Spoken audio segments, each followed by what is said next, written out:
Millions of animals are euthanized across the country every year due to overpopulation. After spending time with Chelsea Hannon, owner of For the Love of Rescue, which is a rescue center in Indianapolis, I was able to learn more about the industry. Chelsea Hannon merged together the idea of a pet supply store and a private rescue center under one roof.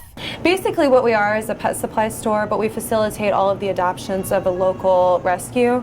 So what's nice is when you go to other places, you're supporting puppy mills, but a lot of people don't know where to go to get animals.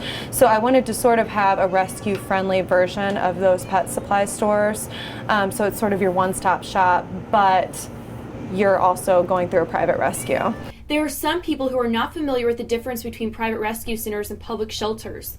The two types of businesses have a vast array of differences in regard to the way they are funded and handled, but Hannon was able to explain how private and public shelters are able to work together. It's basically, a private rescue is going to be something where they take maybe more not high profile cases, but cases that will maybe cost more money that just isn't in a shelter's general budget to be able to cover.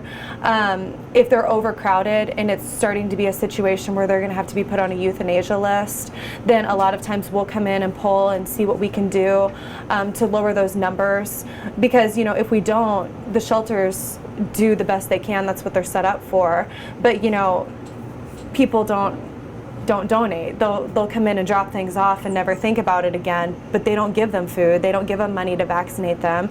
And so if it's a situation where you have a dog that got hit by a car that came in and you can't even vaccinate all the animals in your shelter, you have no choice but to euthanize that animal. So a lot of times that's where the private rescues will come in and try to drum up, separate dollars to cover those things. Private rescue centers typically carry a lower amount of animals at their facilities.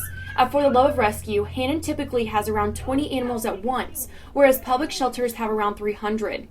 It is easier for private rescue centers to focus on advertising, donations, and posting updated information online on a daily basis due to having a smaller amount of animals. Private and public shelters have different obligations, but they still share the common goal of getting an animal to a safe home. Even though both private and public shelters are taking in animals, apparently there is a lot of rescue-to-rescue bashing. I don't really understand, because if someone adopts your dog and not mine, great, your dog needed a home too, but you would be surprised how many people feel like it's a competition, which is really unfortunate. I've never felt like it's a competition. They all need homes. The adoption process at either a private or public shelter can vary and has different qualifications, restrictions, and policies. If you are interested in adopting or giving up an animal, do your research to see if a private or public shelter is the best fit for you.